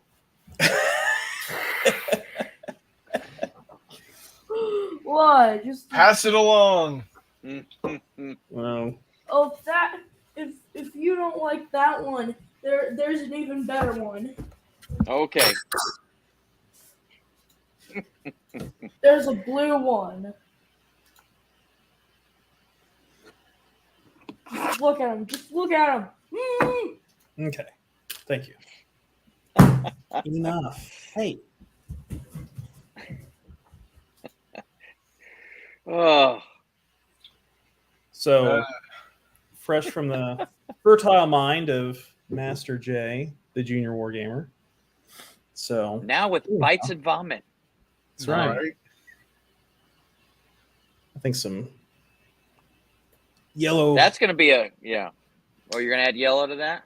Yeah, I think some yellow cables are going to also be in order. So Reese has got a great idea. Poncho and Lefty fistful of lead game with other Towns Van Zandt characters set in in a town named Van Zant. There is a Van Zant, Texas. There is a Van Zant, Texas. So Was it Van that Zant, works. Texas? That checks out. It does check out. Ooh, that'd be tough. Or have it in Terlingua. Or, well, yeah.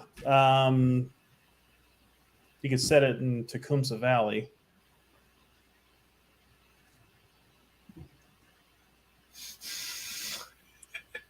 But What are you doing?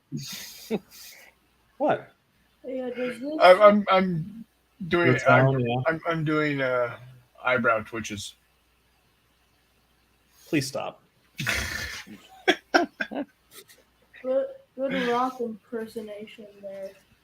So, anyhow, Really makes me want to shout. but anyway, so yeah, we're back to Kanji City. We've got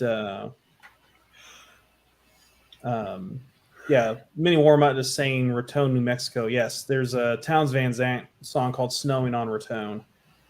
Come morning, I'll be through them hills and gone. Oh. And there's also Tecumseh Valley, which is one of Towns Van Zant's sadder songs, probably his second saddest, but anyway. So Kanji City, we're looking to get our first game in Kanji City going this upcoming Sunday. Yep. And if you want to take a look on Twitter, I've got pictures of the roadmap that I'm slowly working on and the pavement, sidewalks and pavements that are going to act as the Underpinnings of the pavement for the buildings and whatnot. So, right. So yeah, it's gonna we're starting off small. It's just a 2x2 play surface right now. It's gonna be a single street going down the center. We are over the course of the next year or so, we're going to be slowly growing that town to hopefully encompass a full 4x6 table. Oh no, sir! I've got enough material for 5x9. All right, we'll do it. So, whether or not we'll get there, I mean, I've got it planned out, but it'll be all right. So, anyhow, Good. but Yeah. let's see. Ooh, We've got we'll have each by this weekend. We'll each have one crew, not necessarily completely painted. I've got a crew completely painted. All right. Way to bring up the rear, Chris. You dedicated to this project or what? I'm so dedicated. I'm so dedicated. You really are not Jay. Classic senior NCO, berating someone else for their lack of work when they don't absolutely no work. I'm so dedicated that she fell, she broke, I put her back together. I really want to say a lot. Well, if you're dedicated, you wouldn't drop her in the first place. That's your first girlfriend too? I mean, right. Oh, I actually like that model. I like the parasol art you did on the back. That's really sharp. Well, thank you. I appreciate that. Yeah, I like that. So, yeah, I thought it was. I was thinking like, okay, what would be really good? I could do, I don't know, a dragon. No, I can't do a dragon. I'll do Dragon lady. I'll do one of those Chinese dog, statue. No, I can't do that either. Okay, I can scribble black lines and put colored dots. That I can do. And the whole cherry blossoms thing works for the theme you're looking for too. So well, and actually, Jay did give me the idea to do that. Thank you. So your brother had to bail you out again. Is what I Yeah, that's what younger brothers are for. The older brother does all the dumb shit. The younger brother comes behind and says, "No, this is how you're supposed to do it right, dummy." Oh. The other thing I'm working on for my Tantive 4 project is this behemoth. Oh, nice. Is that the engine room? Yeah. This alone took 36 hours to print. Wow. You got another one, Jay?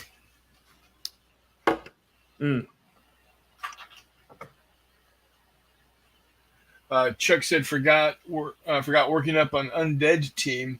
3 of the figures are a halfling, elf, and a dwarf. Nice. Yeah. Shut up, Brian. You know what I really like, Mikey, Chris, and Chris love it. If Mike's up to it some Wednesday night, we'll have him on the show too. Oh my! I'll have to write more material. Let me get a pencil out here. Right. Shh. Your material comes off the cuff, and it's all improv. Yeah. However many years of experience with the USMC. Yeah. I'm over it. I just want to yell at gamers across the table. Most excellent, Chris. Yeah, I concur. Yeah, I'm looking forward to the Kanji City. I've got a lot of ideas what I want to do with kind of like the story.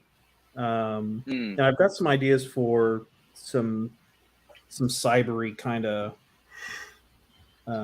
some proper cyberpunk ideas, but I definitely want to keep the rules in the spirit of Fistful of Lead and not make it overly complex at the same time. Right. No, that's the key. Yeah, because what you want to do is pick up your figures and your dice and start rolling and fighting, right? Yeah. Like, well, and the easiest way to do that, in my opinion, is just with traits. Yeah. And if there's not a trait in one of the many books that are already out there, we'll just make one up. Make it up. Yeah. Yeah, what's really great about being into Fistful of Lead is that, it's got a pretty consistent philosophy of, if it's your game, do with it as you wish. And you see it time and time again on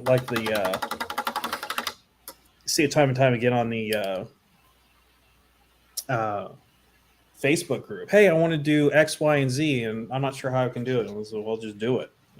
Well, we were at Jay Wiley's house playing it, and we changed rules. Chris, didn't we change rules on the fly during that one game? We're like, wait, this isn't working. Know, and how it was written was, if the space wizard is missed, then they can use their laser sword to deflect the blaster or whatever. Deflect the blast back. Like, well, if it missed, why does he even worry about it? Right. If it hits him, that's the one you want to be blocking. It's the perfect example of airplanes coming back from over Germany during World War II with the wingtips and the bullet holes. Yeah. And everybody was wanting to say, we need to reinforce those. No, you want to reinforce. Yeah, those are the planes that are coming back. You want to reinforce the area that aren't getting shot, because if they get shot there, they're not coming back. It's put the block where the shot's going.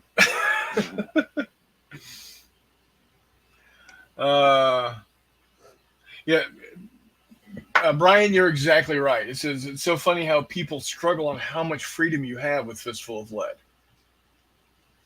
Mm-hmm. And I tell this, I talk to Jay Wiley on a daily basis, and he doesn't understand why people aren't as imaginative as he wants them to be. And I told him straight up, Because for the past 30 years in gaming, most of them have been spoon-fed pablum from the 800-pound gorilla in the gaming scene. Yeah. You know, they've been spoon-fed.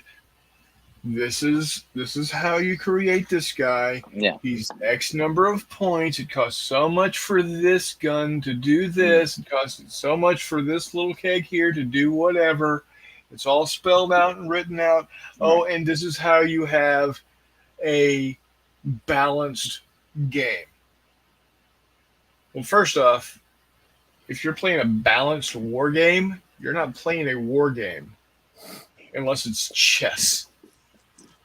Because I don't know anybody that is wanting to attack somebody with an equivalent amount of troops or capabilities. You just don't. You know, it doesn't take a rocket surgeon to figure that out. Oh yeah, it's like, how many points allowed to create a crew? What? No points? Well, what do I do? Exactly. It's, you know, it's, there is literally no restrictions. If you want to create 5 individual characters, all with 4 point, you know, or 4 traits each, you can. Mm-hmm.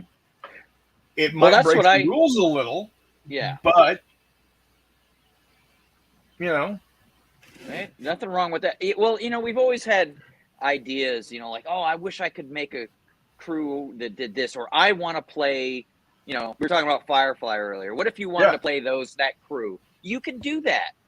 Do that, you know? And again, because my thing is I love story and storytelling. And so my ideas about when I make characters for those games is, you know, is the whole narrative. Oh, there he is, Space Cowboy. Mal. Bet you weren't ready for that. So yeah, and I think you got a point there, Chris. You know, we've been told. I mean, it's just like when you look at like D&D that we played when we were kids. Like I remember, I showed up to some game shop and they were having an open night and there was a D&D game going on. And I was like, "Oh, I haven't played D&D in 20 years." I jumped in there and I didn't understand anything. Right. You know, and the sheet was just a I don't know, it looked like an Excel spreadsheet of traits and things, and you know, I was just like, well, this is not fun. Can I just shoot a bow and arrow at the big troll? You know. Yeah, but you can, but you're going to take negatives because you're not trained in it. It's outside of your class, so that's more of a deduction. Like, it's an example of a game of a fighting. They designed a game by people who've never been in a fight before. Right. Becca says Japanese attacked Malay, Singapore, 30,000 attackers to 100,000 defenders and won. Well, they had better traits. They read the book. They read the rule book. Reed's trying to combine 1/600 air game with Fistful Loaded provides support for the Vietnam ground game. I like that. Yeah, that sounds cool. I like playing aerial games with 1/600 scale models. You definitely get a better impression of speed with smaller models. So what I'm doing, Reese, is I'm taking Starfighters. Hold on. Yes, I've got all my Fistful of Lead books right here. Nerd. Yup. I'm taking the Starfighters book, and I am working on converting to jet fighters. And in fact, a little secret, I'm bringing what I've got for Korean War fighters to March to Victory. Oh, yeah. Is that the one we played at my house that time? Yep. Yeah. That was a lot of fun. So probably going to do a different scenario. I might just do like an aerial dogfight type thing. Panthers and F-86s against MiG-15s, MiG-17s. I mean that's fun, but I don't know. Have a couple. I would recommend just having a couple of different scenarios. I like having a mission. I mean, sometimes it's fun. Oh yeah, It's like no, when we it's play What a Tank, or sometimes we're just dueling with each, trying to kill each Right. other as much as we can. But I enjoy having a mission. right. Yeah, and I'll probably have something. Chuck says fistful lead equals having fun. That's why I'm working on my assassin commando Einhorns. There you And go. you are correct, Charles. And what scale on Korea? I'm doing just 1/300. a peninsula, little peninsula out there, south of China, west of China, east of China. Sorry, I don't know what I'm thinking. Catholic school education. These guys right here.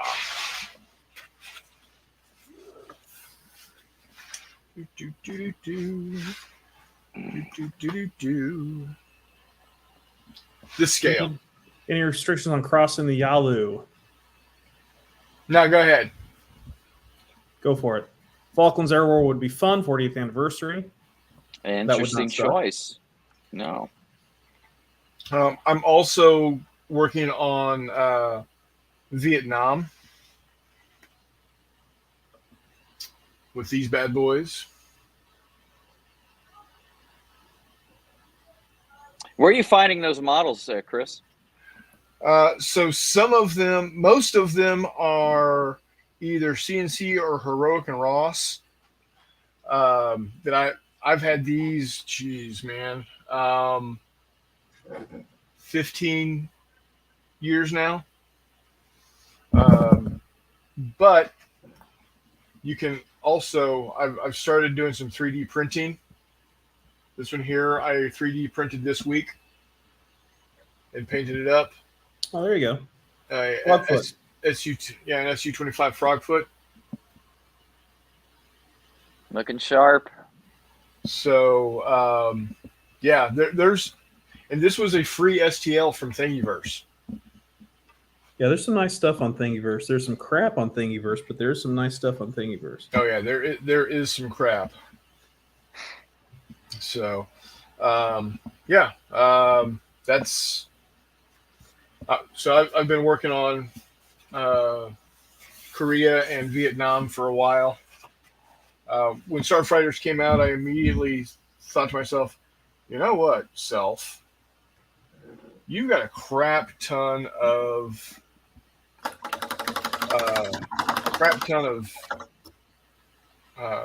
Korea and Vietnam era airplanes from when you played Check Your Six Jet Age.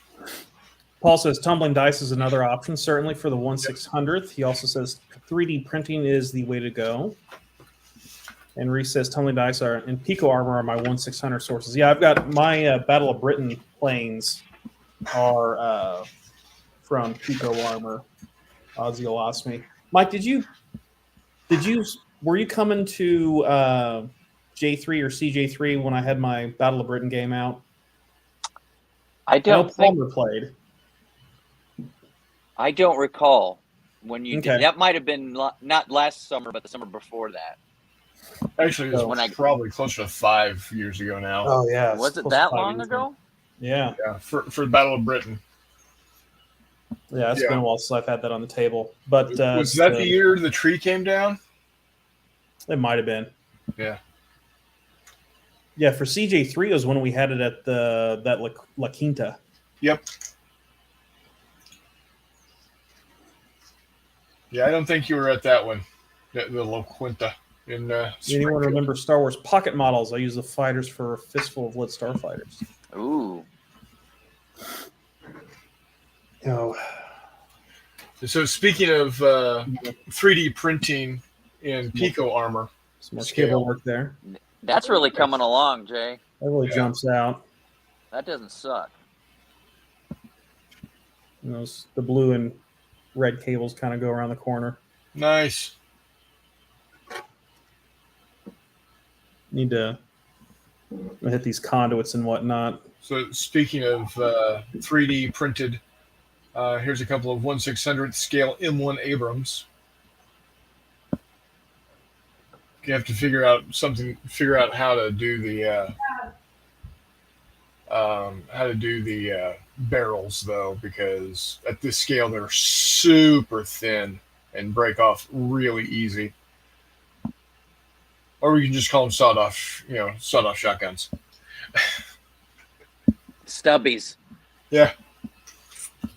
What you got there? Snub nose 38. Well, So snub nose 105. there you go. Well, we've been going for 2 hours. I think that's probably long enough for now. I want to thank everyone that was watching and chimed in. Thanks for coming on. Don't forget, if you are in the Kansas City area or even in the Midwest at all, March to Victory coming up last weekend of March. Should be a good time. I know that I'll be there making fun of Chris the whole time. Yeah, so and for those that can't make it, we will be going live several times throughout the weekend, both live gaming, broadcasting games, as well as just hey, here we are, look at the fun we're having. ain't we got fun indeed. Friggin' thing's warped. Reese, I don't know if we can have after hours. I don't know about the timing of when they close. I do know that from 4 to 7 Saturday afternoon / evening, that's an open gaming area or gaming time. So we'll have that. But as for after hours, I really don't know. We'll have to see. Yeah. Chuck, thank you especially for coming on. Reese, Paul, Gary, everyone else that came on. Appreciate you watching. And this was fun. I don't know if this is going to be an every Sunday thing. Probably not. But certainly on a Sunday when the wife and daughter are out of town. And it's me and Joey here. So I don't know if Sunday works. Maybe we'll do it again in the near future. I definitely these are great ways for me to just get stuff done. Maybe I'll bust in on a Wednesday on the NotJay show. We'll see what happens. But Mike, thanks again. Thank you for letting me hang out. Yeah, absolutely.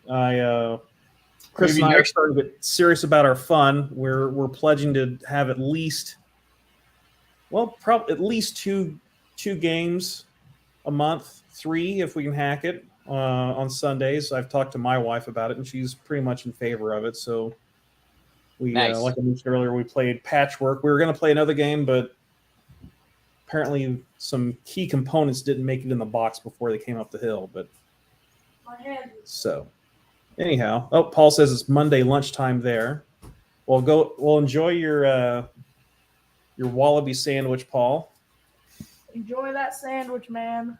So, all right. On that note, as always, if the wargaming you're having isn't any fun, you make it fun.